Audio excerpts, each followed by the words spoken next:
ઓમ શ્રી ગણેશાય નમઃ. જય શ્રી કૃષ્ણ મિત્રો. મંગળવારની ગણેશજીની કથા આપણે સાંભળીશું. વક્રતુંડ મહાકાય સૂર્યકોટિ સમપ્રભમ નિર્વિઘ્નમ કુરુ મે દેવમ સર્વ કાર્યેષુ સર્વદા.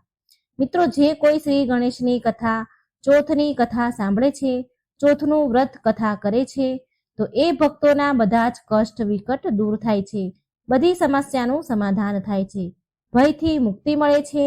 ભગવાન ગણેશની કૃપાથી ઘરમાં સુખ સમૃદ્ધિ આવે છે. તો આજે હું સંભળાવી રહી છું ગણેશજીની કથા. આ વાર્તા બહુ શ્રદ્ધાથી મનથી સાંભળજો અને પૂરી સાંભળજો.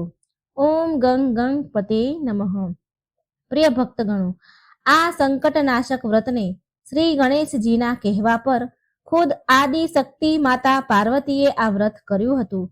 તો આજે હું એ કથા તમને સંભળાવવા જઈ રહી છું, જેને સાંભળીને માતા પાર્વતી પ્રભાવિત થઈને સંકલ્પ તેમણે કર્યો હતો. ઓમ ગણાધિપતે નમઃ.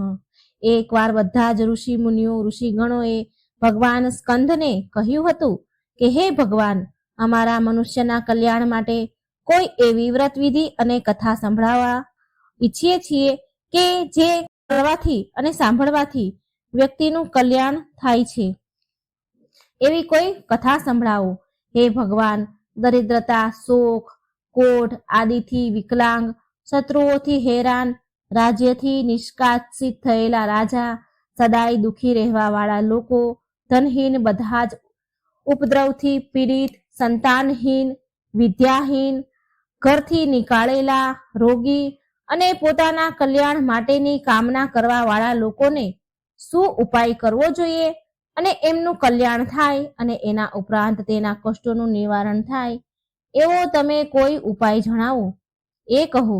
સ્વામી કાર્તિકીજીએ કહ્યું કે હે ઋષિઓ, તમે જે પ્રશ્ન કર્યો છે એના નિવારણ માટે તમને એક શુભ ફળદાયક કથા અને નિયમ સંભળાવું છું. આ વ્રત કરવાથી પૃથ્વીના સમસ્ત પ્રાણી સંકટોથી મુક્ત થઈ જાય છે. આ વ્રત રાજ મહાપુણ્યકારી અને વ્યક્તિને સફળતા આપનારું છે. જો આ વ્રત મહિલાઓ કરે અને તેને સંતાન તથા સૌભાગ્યની વૃદ્ધિ આપનાર છે. આ વ્રત ધર્મરાજ યુધિષ્ઠિરે કર્યું હતું. પૂર્વકાળમાં રાજ્યથી વિહીન થઈને તેના ભાઈઓના સાથે જ્યારે ધર્મરાજા વનમાં ચાલ્યા ગયા હતા, તો એ વનવાસ કાળમાં ભગવાન શ્રી કૃષ્ણએ કહ્યું હતું કે યુધિષ્ઠિર, તેના કષ્ટો સમાપ્ત કેવી રીતે થાય એ પ્રશ્ન શ્રી કૃષ્ણને પૂછ્યો હતો યુધિષ્ઠિરે. એટલે એ કથા તમે સાંભળો જે શ્રી કૃષ્ણએ કહી હતી.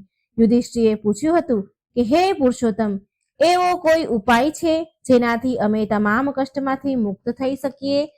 હે ગદાધર, તમે સર્વજ્ઞ છો, અમને લોકોને કોઈ પણ પ્રકારનું કષ્ટ ન થાય એવો ઉપાય કહો. એટલે કાર્તિકીજી કહે છે કે ધૈર્યવાન યુધિષ્ઠિર વિનમ્ર ભાવથી હાથ જોડીને વારંવાર એના કષ્ટના નિવારણને ઉપાય પૂછે છે. તો ભગવાન શ્રી કૃષ્ણ બોલ્યા, હે રાજન, સંપૂર્ણ કામ પૂરી કરવા વાળું, સર્વ મનોકામના પૂરું કરનારું એક મોટું ગુપ્ત વ્રત છે. હે યુધિષ્ઠિર, આ વ્રતના સંબંધમાં મેં આજ સુધી કોઈને કહ્યું નથી.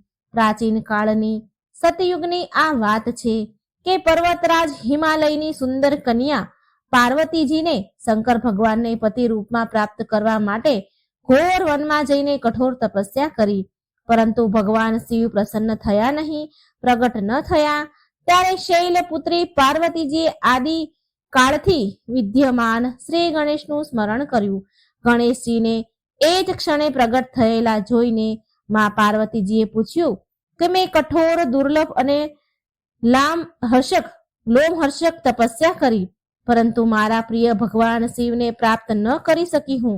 હે કષ્ટ વિનાશક દિવ્ય વ્રત નારદજીએ કહ્યું હતું, તમારું જ વ્રત છે, એ જ પ્રાચીન વ્રત તમે મને કહો. પાર્વતીજીની વાત સાંભળીને તત્કાળ સિદ્ધિદાતા ગણેશ કષ્ટ વિનાશક વ્રતનું પ્રેમથી વર્ણન કરવા લાગ્યા. ગણેશજી બોલ્યા, હે માં, અત્યંત પુણ્યકારી, અત્યંત ફળદાયી કષ્ટનાશક વ્રત કરો. આ વ્રત કરવાથી તમારી બધી જ આકાંક્ષા પૂરી થશે અને જે વ્યક્તિ આ વ્રત કરશે એને પણ સફળતા મળશે. માટે તમે પણ આને શ્રદ્ધા ભક્તિથી સાંભળો. પૂર્વકાળમાં કૌશલ દેશમાં દેવદત્ત નામના એક વિખ્યાત બ્રાહ્મણ રહેતા હતા. દેવદત્તના વિવાહ એક રોહિણી નામની કન્યા સાથે, સુંદર કન્યા સાથે થયા હતા. પરંતુ અનેક વર્ષ વીતી ગયા પછી પણ દેવદત્તને કોઈ સંતાન ન થયા. આ કારણથી એ સદાય દુઃખી રહેતા હતા. એકવાર દેવદત્તના હૃદયમાં પુત્રેષ્ઠી યજ્ઞ કરવાનો વિચાર આવ્યો.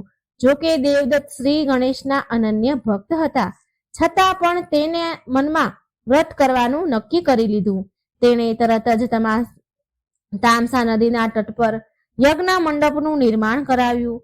યજ્ઞ સંપન્ન કરાવવા માટે દેવદત્તે સુહોત્ર યજ્ઞ, વલ્લગ્ય, બૃહસ્પતિ, પેલ, ગુભીલ વગેરે ઋષિઓને આમંત્રણ આપ્યું. નિશ્ચિત સમયે યજ્ઞ શુભ પ્રારંભ કર્યો. યજ્ઞ વેદી પર ઋષિ ગોભીલે સામવેદનું ગાન કરતા રથ મંત્રનું ઉચ્ચારણ કરી રહ્યા હતા. ત્યારે મંત્ર ઉચ્ચારણ કરતા એનો સ્વર ભંગ થઈ ગયો. એટલે દેવદત્ત ગોભીલ ઋષિ મુનિ પર દેવદત્ત બહુ ક્રોધે થયા અને બોલ્યા કે હે મુનિવર, તમે બહુ જ્ઞાની છો. હું આ પુત્ર પ્રાપ્તિ માટે હવન કરાવી રહ્યો છું અને તમે આ યજ્ઞમાં સ્વરહીન મંત્રોનું ઉચ્ચારણ કરી દીધું. તમારા જેવા જ્ઞાની ઋષિને આ શોભા નથી આપતું. દેવદત્તના કટુ વચન સાંભળીને ગોભીલ ઋષિ ક્રોધિત થયા અને બોલ્યા, હે દુષ્ટ, પ્રત્યેક પ્રાણીના શરીરમાં શ્વાસ આવતા જતા રહે છે. સ્વર ભંગ થવાનું આનું જ પરિણામ છે. આમાં કોઈનો દોષ નથી હોતો. તે કઈ વિચાર્યા વિના જ કટુ વચન કહી દીધા. માટે હું તને શ્રાપ આપું છું કે તારા ઘરે ઉત્પન્ન થવા વાળો પુત્ર મહામૂર્ખ અને હઠીલો હશે. ગોભીલ ઋષિના શ્રાપથી દેવદત્ત ભયભીત થઈ ગયો અને ક્ષમા માંગતા બોલ્યો કે હે ઋષિવર, મારા અપરાધને માફ કરો. પુત્રના અભાવમાં હું અત્યંત વિચલિત થઈ ગયો હતો. હું અજ્ઞાની એ ભૂલી ગયો હતો કે યજ્ઞમાં આવેલા ઋષિગણ સાક્ષાત દેવ સ્વરૂપ હોય છે.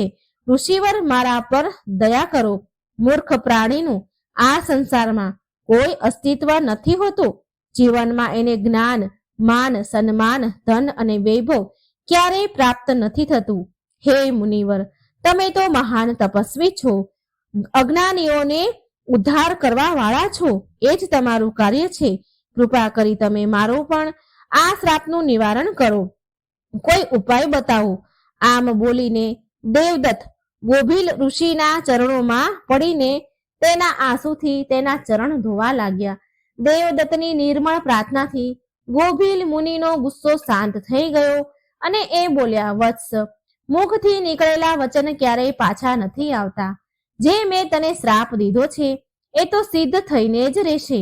પણ હું તને એ આશીર્વાદ આપું છું કે તારો પુત્ર મહામૂર્ખ હોવા છતાં પણ વિદ્વાન થશે. ઋષિથી આ વરદાન મેળવી દેવદત્ત બહુ પ્રસન્ન થયા. પછી યજ્ઞ પૂરો કરવામાં આવ્યો. ત્યાં ઉપસ્થિત ઋષિ મુનિ વિધિપૂર્વક કાર્ય કરી વિદાય થયા. હવે ઋષિવર ગોભીલ જતા સમયે દેવદત્તને કહે છે કે હે બ્રાહ્મણ, તું મારા દ્વારા બતાવેલ વિઘ્ન વિનાશક વ્રત કરો અને એના પ્રભાવથી તારો પુત્ર જ્ઞાની થશે અને એ વિકલાંગમાંથી સુયોગ્ય થશે. હે બ્રાહ્મણ, શ્રાવણ માસ કૃષ્ણ પક્ષની ગજાનન સંકષ્ટી ચતુર્થીનું તું વ્રત કરજે. આ વ્રત કરવાથી બધા રીતના કાર્ય સિદ્ધ થશે. વિકલાંગ તથા કષ્ટ રોગી મુક્ત થઈ જશે. આમ કહીને ગોભીલ ઋષિ ત્યાંથી ચાલ્યા ગયા. થોડા સમય પછી યજ્ઞના ફળના રૂપમાં બ્રાહ્મણની પત્ની રોહિણી નક્ષત્રમાં જ સુંદર બાળકને જન્મ આપ્યો. મનોરથ સિદ્ધ થવા પર દેવદત્તે નિર્ધનને ધન અને વસ્ત્રના દાન કર્યા. એ બાળકનું નામ ઉતથ્ય રાખવામાં આવ્યું. થોડો મોટો થયો ઉતથ્ય એટલે એની શિક્ષા પ્રારંભ થઈ. ગુરુ ઉતથ્યને ભણાવવા લાગ્યા, પરંતુ ઉતથ્ય એક પણ શબ્દનું ઉચ્ચારણ કરી શક્યો નહીં. આવી રીતે 12 વર્ષ વીતી ગયા. ઉતથ્ય પહેલાની જેમ જ મૂર્ખ રહ્યો. આસપાસના બધા જ ગામમાં એ પ્રખ્યાત થઈ ગયો કે દેવદત્ત જેવો મહાન વિદ્વાનનો પુત્ર મહામૂર્ખ છે. બધા લોકો એનો ઉપહાસ કરવા લાગ્યા. આનાથી ઉતથ્યના મનમાં વૈરાગ્ય ઉત્પન્ન થઈ ગયું અને એ બધું જ ત્યાગીને વનમાં ચાલ્યો ગયો. આ બાજુ એના વનમાં જવાથી એની માતા બહુ જ દુઃખી થઈ. રોહિણી તથા રોહિણીને એ વ્રતનું સ્મરણ થયું જે વ્રત વિશે ગોભીલ ઋષિએ કહ્યું હતું. હવે રોહિણીએ ગજાનન સંકટ ચોથનું વ્રત વિધિપૂર્વક વ્રત કર્યું અને એના પુત્રને લાંબી ઉંમર તથા સ્વસ્થ થવાની કામના કરવા લાગી. આ બાજુ વનમાં ઉતથ્યએ ગંગાજીના તટ પર નજીક પર્ણકુટી બનાવી અને કંદમૂળ ખાઈને બ્રહ્મચર્યનું પાલન કરવા લાગ્યો. એણે એ નિયમ લીધો હતો કે એ ક્યારેય ખોટું નહીં બોલે, અસત્ય નહીં બોલે, સત્ય વ્રતનું પાલન કરશે. ઉતથ્યએ 14 વર્ષ વિતાવી દીધા સત્યવ્રતનું પાલન કરતા. આ 14 વર્ષમાં એણે ન કોઈ ઉપવાસ કર્યા કે ન કોઈ મંત્ર જાપ કર્યા અથવા તો ન કોઈ વિદ્યા પ્રાપ્ત કરી, પરંતુ આ વાત ચારે બાજુ ફેલાઈ ગઈ કે ઋષિ મુનિ ઉતથ્ય સત્યવ્રતનું પાલન કરે છે. એમના મુખથી નીકળેલ વાણી મિથ્યા થતી નથી. આથી એમનું નામ ઉતથ્યની જગ્યાએ સત્યવ્રત પડી ગયું અને ત્યારથી જ ત્યાં એકવાર એક શિકારી શિકાર રમવા આવ્યો. શિકાર રમવાના ઉદ્દેશથી વનમાં આવ્યો. વનમાં ફરતા ફરતા એની નજર એક વરાહ એટલે કે સુવર પર પડી તો શિકારીએ બાણ ચલાવીને વરાહને ઘાયલ કરી દીધું. બાણ વાગવાથી વરાહ ભયભીત થઈને એના પ્રાણ બચાવવા માટે ઉતથ્યની કુટિયાની નજીક ઝાડીઓમાં છુપાઈ ગયું. ઘાયલ વરાહને જોઈને ઉતથ્યનું હૃદય દયાથી ભરાઈ ગયું. એના ફળ સ્વરૂપ તેના મુખથી અઈ શબ્દનું ઉચ્ચારણ થયું. ઉતથ્યએ આ શાશ્વત બીજ મંત્ર ન ક્યારે સાંભળ્યો હતો કે ન ક્યારે એનું ઉચ્ચારણ કર્યું હતું. આ અઈ બીજ મંત્ર અજાણતા જ એના મુખેથી નીકળી ગયું. આ બીજ મંત્રના ઉચ્ચારણ માત્રથી ભગવતી જગદંબા પ્રસન્ન થઈ ગયા અને તેમણે માએ ઉતથ્યને દુર્લભ વિદ્યા પ્રદાન કરી તથા શ્રી ગણેશ અને મા જગદંબાની કૃપાથી મૂર્ખ ઉતથ્ય પળભરમાં બધી જ વિદ્યાનો જ્ઞાતા થઈ ગયો. ત્યારે વરાહનો પીછો કરતા એ શિકારી ત્યાં આવી ગયો. શિકારીએ જોયું કે સામે ઉતથ્ય ઋષિ મુનિ આસન પર બેઠા છે. શિકારીએ માથું ઝુકાવીને ઉતથ્ય મુનિને પ્રણામ કર્યા અને તેને વરાહ વિશે પૂછ્યું. ઉતથ્ય તો ધર્મ સંકટમાં ફસાઈ ગયા. તેણે વિચાર્યું કે જો હું સાચું કહીશ તો શિકારી વરાહને મારી નાખશે અને જો હું અસત્ય બોલીશ તો મારું અસત્ય વ્રત તૂટી જશે. અંતમાં જ્ઞાની ઉતથ્ય બોલ્યા કે હે વ્યાત, મેં જે આંખોથી જોયું છે એ બોલી નથી શકતી અને જીભા બોલી શકે છે તો એને વરાહને જોયો નથી, માટે હું તારા પ્રશ્નનો ઉત્તર કયા પ્રકારે આપું? ઉતથ્યની વાત સાંભળીને શિકારી નિરાશ થઈને ત્યાંથી ચાલ્યો ગયો. ભગવતી જગદંબાની કૃપા દ્રષ્ટિ પડવાથી ઉતથ્ય વાલ્મીકીની સમાન એક મહાન કવિ અને વિદ્વાન બની ગયા. એની બુદ્ધિમત્તા ચારેય બાજુ ફેલાઈ ગઈ. યજ્ઞ અને અન્ય ધાર્મિક ઉત્સવમાં એનો યશ ગુણગાન ગાવામાં આવતા. એની કીર્તિ સાંભળી એના પિતા દેવદત્ત વનમાં ગયા અને તેને મનાવીને ઘરે પાછો લાવ્યા. શ્રાવણ માસની કૃષ્ણ પક્ષની ચતુર્થીના દિવસે ગજાનન ગણેશ ચતુર્થીનું વ્રત રાખ્યું અને ગણેશ ભગવાનની કૃપાથી મૂર્ખ ઉતથ્યને જ્ઞાન, માન, સન્માન અને વૈભવની પ્રાપ્તિ થઈ. આગળ ભગવાન શ્રી ગણેશ માતા પાર્વતીને કહે છે કે હે દેવી, આ મહાન વ્રત કરવાથી તમારી બધી આકાંક્ષા પૂરી થશે માં, અને જે વ્યક્તિ આ વ્રતને કરશે એને પણ સફળતા મળશે. ચતુર્થીની રાત્રિએ ચંદ્રોદય થાય એટલે પૂજા કરવી જોઈએ. એ દિવસે મનમાં સંકલ્પ કરવો કે જે દિવસે ચંદ્રોદય નહીં થાય ત્યાં સુધી હું નિરાહાર વ્રત રાખીશ. પહેલા ગણેશ પૂજા કરીશ અને પછી જ ભોજન કરીશ, આવો નિર્ણય લેવો જોઈએ. ત્યાર પછી સફેદ તલથી જળથી સ્નાન કરવું, મારું પૂજન કરવું. જો સામર્થ્ય હોય તો પ્રતિ માસ સુવર્ણની મૂર્તિનું પૂજન કરવું. પોતાની શક્તિ અનુસાર સોના, ચાંદી, તાંબુ અથવા માટીના કળશમાં જળ ભરીને એના ઉપર શ્રી ગણેશની મૂર્તિ સ્થાપિત કરવી. મૂર્તિ કળશ પર વસ્ત્ર પાથરીને એમાં અષ્ટદળ કમળની આકૃતિ બનાવી ત્યાર પછી વિધિ વિધાનથી ભક્તિપૂર્વક પૂજા કરવી. મૂર્તિમાં ધ્યાન ધરીને કહો કે હે લંબોદર, 4 ભુજાવાળા, ત્રિનેત્રવાળા, લાલ રંગવાળા, હે નીલ વર્ણવાળા, સૌભાગ્યના ભંડાર, પ્રસન્ન મુખવાળા ગણેશજી, હું તમારું ધ્યાન કરું છું. હે ગજાનંદ, હું તમારું આહ્વાન કરું છું. હે વિઘ્નરાજ, હું તમને પ્રણામ કરું છું, તમને પ્રણામ કરું છું. આ આસન છે તમારું. હે લંબોદર, આ તમારા માટે છે. હે શંકર સુવન, આ તમારા માટે અર્ધ્ય છે, આ તમારા માટે છે. હે ઉમાપુત્ર, આ તમારા માટે સ્નાન માટે જળ છે, એ તમારા માટે છે. હે વક્રતુંડ, આ તમારા માટે આજમનનું જળ છે. હે સુપકર્ણ, આ તમારા માટે વસ્ત્ર છે. હે શોભિલ, આ તમારા માટે યજ્ઞો પવિત્ર છે. હે ગણેશ્વર, આ તમારા માટે રોલી ચંદન છે. હે વિધિ વિનાશક, આ તમારા માટે, હે વિઘ્ન વિનાશક, તમારા માટે ફૂલ છે. હે પ્રભુ, આ તમારા માટે ધૂપ છે. હે વામન, આ તમારા માટે દીવો છે.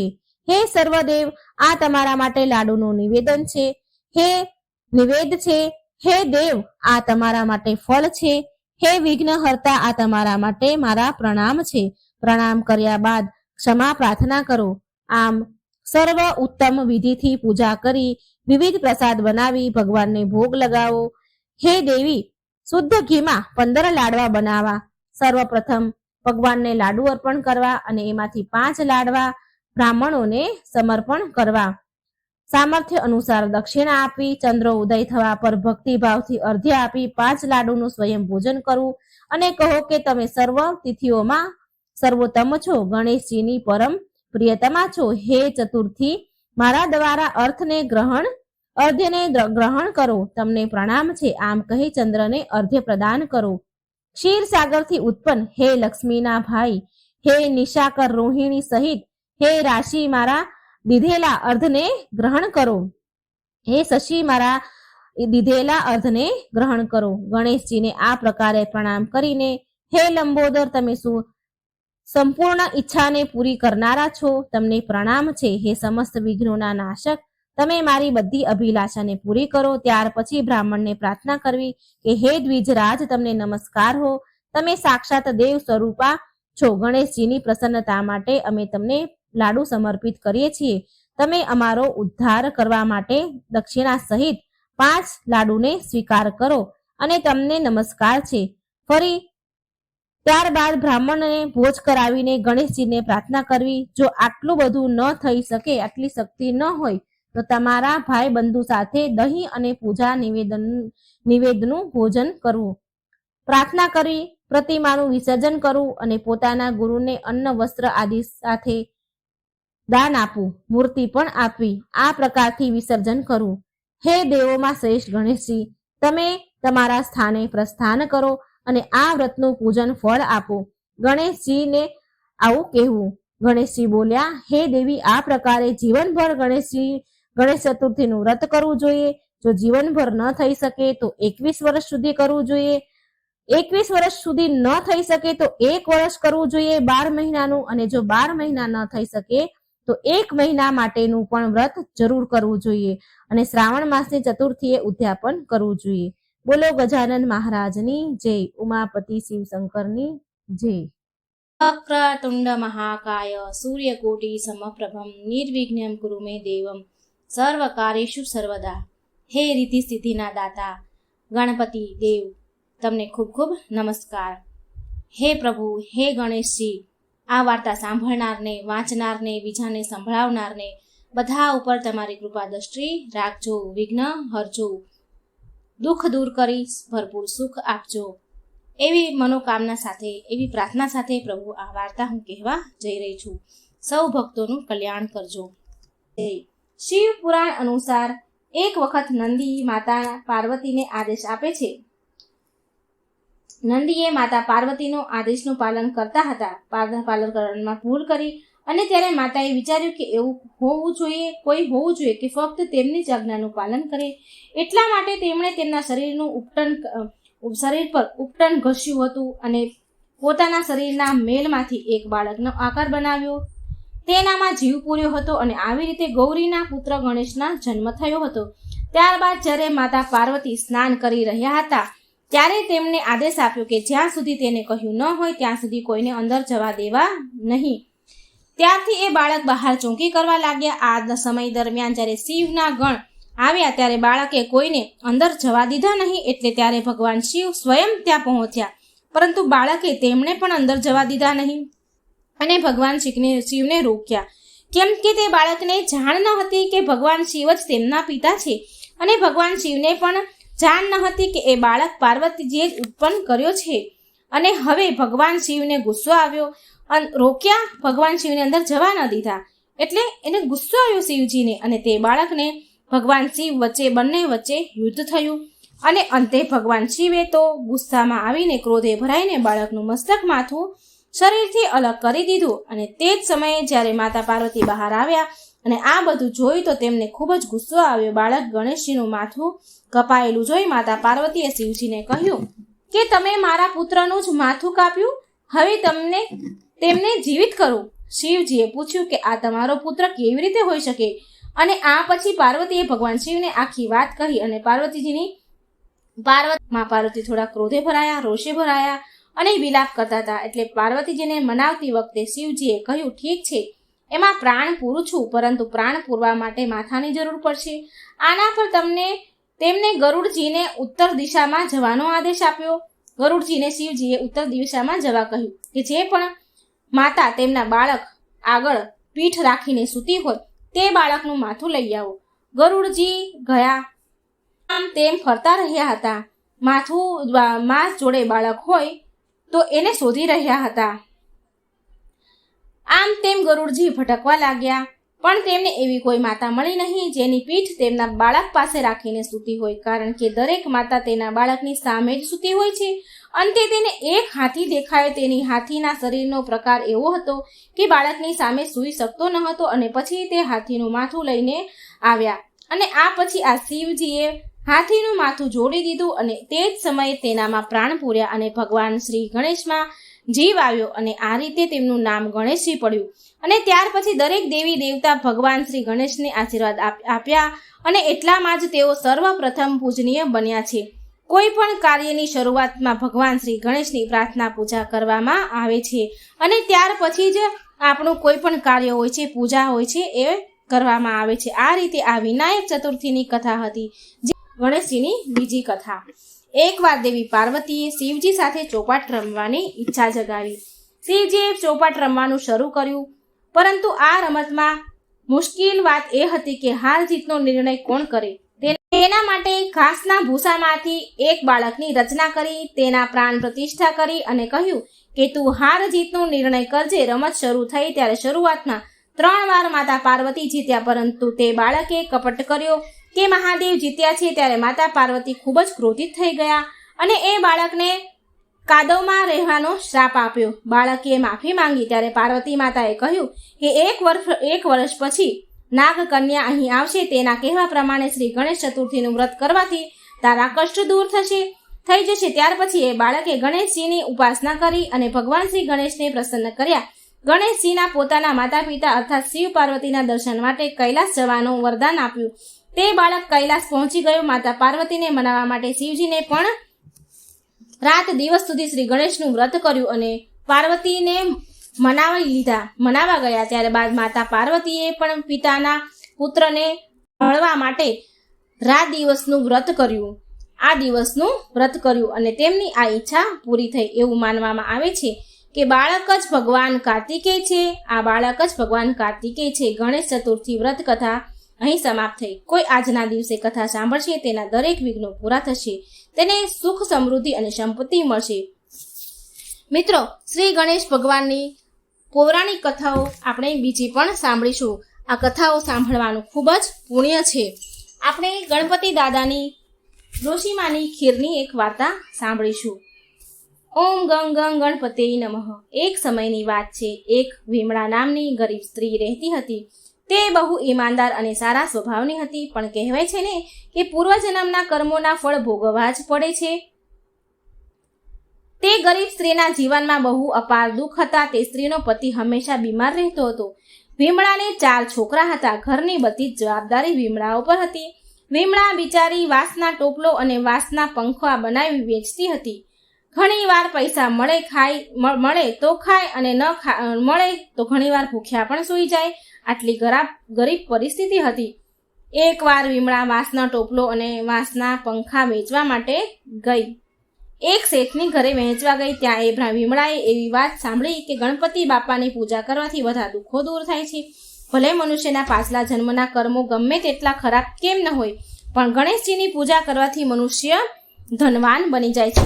ગણપતિજીની પૂજાનો આટલો મહિમા છે એવું સાંભળીને વિમળાએ મનમાં ને મનમાં નિર્ણય કર્યો કે ભગવાન ગણેશની પૂજા કરીશ. ગણપતિજીની મૂર્તિ લાવવા માટે વિમળા રાત દિવસ ખૂબ જ મહેનત કરી રહી હતી. કામ કરવા લાગી. બહુ મહેનત કર્યા પછી થોડા પૈસા ભેગા થયા. એટલામાં ભાદરવો મહિનો આવ્યો. વિમળા ગણેશ ઉત્સવ મનાવવા માટે મૂર્તિ લેવા માટે બજાર ગઈ.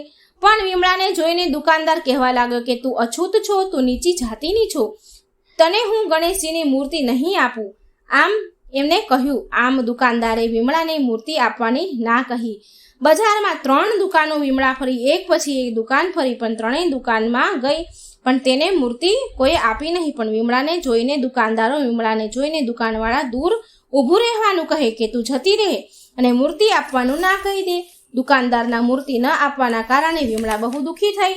રડતી રડતી ઘરે આવી. ગણપતિજીને યાદ કરતી રહી. વિમળાએ તેની દાદી અને નાની પાસેથી એક વાર્તામાં સાંભળ્યું હતું. એવું સાંભળ્યું હતું કે બ્રહ્માંડમાં સૌથી પવિત્ર ગાયનું છાણ છે. સૌથી પવિત્ર ગાયનું છાણ માનવામાં આવે છે. એટલે વિમળાએ વિચાર કર્યો અને નિર્ણય કર્યો કે ગાયના છાણની મૂર્તિ બનાવીશ અને એ મૂર્તિની પૂજા અર્ચના કરશે. આમ નિર્ણય કરીને વિમળાએ ઘરના એક ખૂણામાં ગાયનું છાણ લીપી તૈયાર કર્યું. ત્યાં એક લાકડાનું પાટિયું મૂક્યું અને એના પર ગણેશજીની મૂર્તિની સ્થાપના કરી. હવે વિમળા પૂરી શ્રદ્ધા ભક્તિથી ગણપતિ બાપાની સેવા પૂજા અર્ચના કરતી હતી. ફૂલ પૂજા, દૂધ જેટલું પણ શક્ય હોય તેટલું ભગવાનને અર્પણ કરતી હતી. આમ વિમળાને ભગવાનની પૂજા કરતા કરતા 10 દિવસ ગયા. જેવી રીતે ગામના લોકોએ પોતાના ઘરમાં રાખેલી ગણેશજીની મૂર્તિને પાણીમાં વિસર્જન કર્યું, એવી જ રીતે ગામના બધાનું વિસર્જન કર્યા પછી, બધાના ચાલ્યા ગયા પછી વિમળા એવી જ રીતે ભગવાનને લઈ ગઈ. છાણની મૂર્તિને પાણીમાં વિસર્જન કર્યું અને ગણપતિજીનો જય જયકાર કરતા કરતા ઘરે આવી. વિમળા જેવી જ ઘરે આવી તો તેણે જોયું કે તેનું ઘર ઝૂંપડીમાંથી મહેલમાં બદલાઈ ગયું છે. તેના ઘરમાં અન્નધનના ભંડાર ભરાઈ ગયા છે. તેનો પતિ પણ સ્વસ્થ થઈ ગયો છે. ગણપતિજીનો ચમત્કાર જોઈને વિમળા અને તેનો પતિ ગણેશજીની જય બોલાવા લાગ્યા. ભગવાન ના તો નાત જુએ છે, ના તો જાત જુએ છે, ન દેખાડો જુએ છે. ભગવાન તો માત્ર મનનો ભાવ અને શ્રદ્ધા, વિશ્વાસ, સાચું મન જુએ છે. હે ગણપતિજી, તમે જેવી કૃપા વિમળા ઉપર કરી તેવા બધા જ તમારા ભક્તો પર કૃપા કરજો. હવે મિત્રો આપણે સાંભળીશું ગણપતિજીની ખીરની કથા. હમણાં જે આપણે સાંભળી એ ભાદરવા મહિનાની ચોથની કથા હતી. આ દિવસે ભગવાનની ગણેશજીની કથાઓ સાંભળવાથી આપણા દુઃખ દૂર થાય છે અને પાપો બળીને નષ્ટ પામે છે. ગણેશજી એક બાળ સ્વરૂપે પહોંચ્યા એક ડોશીમાના ઘરે ખીર ખાવા. આ ભગવાનને પ્રિય ખીરની વાર્તા છે. એકવાર ગણપતિજી બેઠા બેઠા આરામ કરી રહ્યા હતા તો તેમને વિચાર આવ્યો કે બાળક બનીને પૃથ્વી પર ભ્રમણ કરવા જાઓ અને તેમના ભક્તોની પરીક્ષા લઉં. આમ વિચાર કરીને ગણેશજીએ એક નાના બાળકનું રૂપ લીધું અને ધરતી પર આવ્યા. ગણપતિજીએ એક ચમચીમાં દૂધ અને એક મુઠ્ઠીમાં ચપટી ચોખા લઈને ગામમાં ફરવા લાગ્યા અને ગામમાં ઘરે ઘરે જઈને ગામના લોકોને કહે છે કે કોઈ મારા માટે ખીર બનાવી દો, કોઈ મને ખીર બનાવી દો.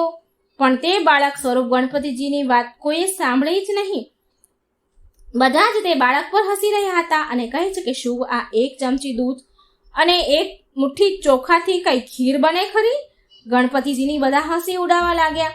ગણેશજી આમ તેમ ફરી રહ્યા હતા ખીર ખાવા માટે, ખીર બનાવવા માટે કે કોઈ મને એક ચમચી દૂધ અને એક મુઠ્ઠી ચોખાની ખીર બનાવી દો.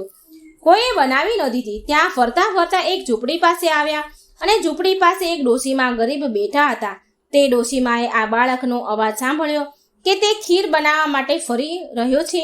એટલે તે ડોશીમા બાળકને બોલાવીને કહે છે, લાવ બેટા, હું તને ખીર બનાવી આપીશ. તે ડોશીમા ઝૂંપડીમાં ગયા ખીર બનાવવા માટે. તેના ઘરમાં એક નાનું એવું વાસણ હતું. તેમાં ડોશીમાએ તે બાળક પાસેથી એક ચમચી દૂધ અને મુઠ્ઠી ચોખા લઈ વાસણમાં નાખી અને ચૂલા ઉપર ખીર ચડાવી દીધી. એટલે તે વાસણ તો આખું છલોછલ ભરાઈ ગયું. એટલે તે ડોશીમાએ બીજું મોટું વાસણ લીધું, તેમાં ખીર નાખી, પણ તે વાસણ પણ ભરાઈ ગયું. પછી ડોશીમાએ જે પણ ઘરમાં વાસણો હતા એ બધા જ તપેલી જે પણ હતું એ બધા જ લીધા અને બધા જ ખીરના ભરાઈ ગયા.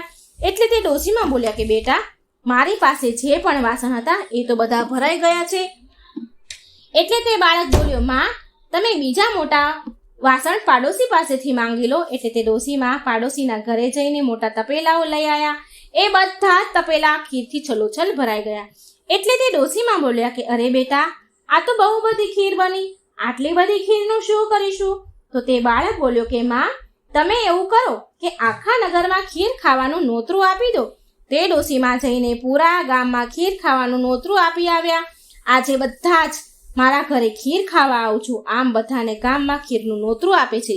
પણ મિત્રો, તે ડોશીમાં પર બધા જ ગામના લોકો હસવા લાગ્યા. એ ડોશીની મજાક ઉડાડવા લાગ્યા કે આ ડોશી તો એટલી બધી ગરીબ છે કે બધા પાસે ખાવાનું માંગતી ફરે છે. રોજ ખાવાનું માંગવા આવે છે અને એના બદલે આજે ખીર ખાવાનું નોતરું આપવા આવી છે. આમ બધા તે ડોશીમાની મજાક ઉડાડવા લાગ્યા. અને ઘણા લોકો તો બોલ્યા કે ચાલો તેને મજાક ઉડાડવા, ચાલો તેના ઘરે ખીર ખાવા જઈએ. તે શું ખીર ખવડાવવાની હતી? આપણે ઘરેથી જમીને જઈશું, નહીં તો ભૂખ્યું જ રહેવું પડશે. તો ઘણા લોકો કહે છે કે અરે, ખાવાનું તો ઘરે આવીને પણ ખાઈ લઈશું. આજે તો આપણે જોઈએ કે આ ડોશી કેવી ખીર ખવડાવે છે આપણને. જેવી જ તે વૃદ્ધ ડોશીના ઘરે ખીર ખાવાનું નોતરું આપવા માટે ગયા તો તેની વહુએ જે ડોશીમાં ખીરનું ખાવાનું નોતરું ગામમાં આપવા ગયા હતા તો એ ડોશીમાની વહુ ઘરે હતી. તો એ ડોશીમાની વહુએ એવું વિચાર્યું, ખબર નહીં કે મારા માટે ખીર બચશે કે નહીં. મારી સાસુ તો આખા ગામમાં નોતરું આપવા ગયા છે, મારી માટે ખીર બચશે કે નહીં, શી ખબર. એટલે તેની વહુએ કાંસાની થાળીમાં ખીર નાખી અને બોલી, જય હો ગણેશ મહારાજની, તમને ભોગ લાગે. આમ બોલી તેણે ખીર ખાવાનું શરૂ કરી દીધું. તેણે ખીર ખાઈ લીધી અને પછી આખા ગામમાં બહુ બધા લોકો ખીર ખાવા આવ્યા. બધાએ પેટ ભરી ભરીને ખીર ખાધી અને જે જમીને ઘરેથી આવ્યા હતા તે લોકો તો બહુ પછતાયા. જ્યારે બધા ખીર ખાઈને ચાલ્યા ગયા તો વૃદ્ધ ડોશીમાં બોલ્યા કે ચાલ બેટા, હવે આપણે પણ ખીર ખાઈ લઈએ. ત્યારે એ બાળક બોલે છે, ભગવાન ગણપતિ દાદા બાળ સ્વરૂપમાં હતા. એટલે એ બોલ્યા, હે માં, મને તો ભોગ લગાવી દીધો છે, મેં તો ખીર ખાઈ લીધી છે. ત્યારે તે વૃદ્ધ ડોશીએ કહ્યું કે બેટા, તે ક્યારે ખીર ખાઈ લીધી? મેં તો તને ખીર ખાતા જોયો નહીં. ત્યારે બાળક ગણેશ કહે છે, માં, જ્યારે તમારી વહુ સૌથી પહેલા કાંસાની થાળીમાં ખીર લઈને બેઠી હતી ખાવા, તો તેણે કહ્યું હતું કે જય હો ગણેશજીની, તમને ખીરનો ભોગ લાગે. મેં ત્યારે જ ખીર ખાઈ લીધી. ત્યારે તે વૃદ્ધ ડોશી બોલ્યા કે બેટા, તું ગણેશજી છો? ત્યારે તે બાળક બોલે છે, હા માં, હું ગણેશ જ છું. આ સાંભળીને વૃદ્ધ ડોશીમાં તો બહુ ખુશ થયા. ગણેશજીએ તેને ખૂબ આશીર્વાદ આપ્યા અને તેને ત્યાંથી જતા જતા ગણેશજીએ તેની ઝૂંપડી ઉપર પાટું મારતા ગયા અને એનાથી તેને ત્યાં એક મોટો મહેલ બની ગયો. નોકર ચાકર આવી ગયા, ધન અન્નના ભંડાર ભરાઈ ગયા. હે ગણપતિ દાદા, જેવા તમે તે વૃદ્ધ ડોશીમા ઉપર કૃપા કરી તેવી તમારા બધા જ ભક્તો ઉપર, તમારી કથા સાંભળનાર, વાર્તા સાંભળનાર પર બધા જ પર કૃપા કરજો. વિઘ્ન હરજો, સંકટ દૂર કરજો, સુખ આપજો. ગણપતિ મહારાજ શંકર ભગવાન અને મા પાર્વતીના પુત્ર કાર્તિક સ્વામીના ભાઈ છે. ઉંદરનું વાહન છે રિદ્ધિ સિદ્ધિ, તેમને વરેલી છે. કોઈ પણ સારો પ્રસંગ હોય, ધાર્મિક પ્રસંગ હોય તો ગણપતિ મહારાજની પહેલી પૂજા કરવી પડે. રીજે તો લાડુ આપે અને ખીજે તો સૂંઢ ફટકારે. આવા આ ગણપતિ મહારાજ સર્વ દેવોમાં આ એક જ દેવ આવા કે પોતાના હાથમાં શસ્ત્ર રાખે નહીં પરંતુ લાડુ રાખે. એક દિવસ ગણપતિજી દેવલોકમાં કૈલાસ જતા હતા. એવામાં જ્યાં ચંદ્રની પાસેથી નીકળ્યા કે ચંદ્ર ગણેશજીનું આવું સ્વરૂપ જોઈને ખી ખી ખી હસવા લાગ્યા અને બોલ્યા, વાહ ભાઈ વાહ, મોટું પેટ અને લાંબી સૂંઢ. આમ ચંદ્ર મશ્કરીમાં બોલ્યા અને ફરીથી હસવા લાગ્યા. પરંતુ ગણપતિ મહારાજ કંઈ બોલ્યા નહીં અને આગળ ચાલવા લાગ્યા. ત્યાં તો પેલો ચંદ્ર ફરીથી મશ્કરી કરવા લાગ્યા અને હસવા લાગ્યા અને બોલ્યા, એ દુંદાળા દેવ, આમ ઉંદરની સવારીએ ઠચુક જાઓ છો, તે ક્યારે કૈલાસ ઉપર પહોંચશો? લ્યો કોઈ ઝડપી વાહન આપો. ગણપતિજી આ વખત પણ શાંત રહ્યા. ટીખળીએ ચડેલા ચંદ્ર પોતાના વિવેક ચૂકી ગયા. વાણી કડવી વખ જેવી થઈ અને બુદ્ધિહીન થઈને બોલ્યા, બહાર તો આવા દેખાવ છો એ તો જાણ્યું, પરંતુ બોલતા પણ નથી. તે શું મૂંગા પણ છો તમે? આટલું સાંભળતા જ ગણપતિજીની આંખો તો લાલચોળ થઈ ગઈ. એમને થયું હવે હદ થાય છે. આ ચંદ્ર પોતાના રૂપમાં અભિમાનમાં છકેલો, હવે તેને શિક્ષા કરવી જ પડશે. આમ વિચારી ગણપતિજી મહારાજ ક્રોધે ભરાઈને બોલ્યા, હે ચંદ્ર, તું તારા રૂપના અભિમાનમાં છકેલો છું, પણ યાદ રાખ, મારો તને શ્રાપ છે કે આજે ભાદરવા સુદ ચોથના દિવસે ત્રણેય લોકમાં વસનારા સર્વ કોઈ તારી સામે નહીં જુએ, અને કદાચ જોશે તો તે મહા મુશ્કેલીમાં આવી પડશે. સાપ સાંભળતા ચંદ્રનો ગર્વ ઓગળી ગયો. તેને થયું, અરર, આ તો મારાથી અવિવેક થઈ ગયો. અભિમાનમાં વાણીનો સંયમ પણ રહ્યો નહીં કે કાંપવા લાગ્યો. અને જ્યાં ગણપતિજીની સામે કંઈ કહેવા જાય તો જુએ છે કે ગણપતિજી તો ક્યારનાય આગળ નીકળી ગયા છે. ચંદ્રને પસ્તાવો થવા લાગ્યા. પણ હવે થાય શું? ચંદ્રને એવી ભોઠપ લાગી કે તે છુપાઈ ગયા અને અંધકાર છવાયો. અને અચાનક અંધકાર છવાવાથી ભારે અંધાધૂંધી ફેલાઈ.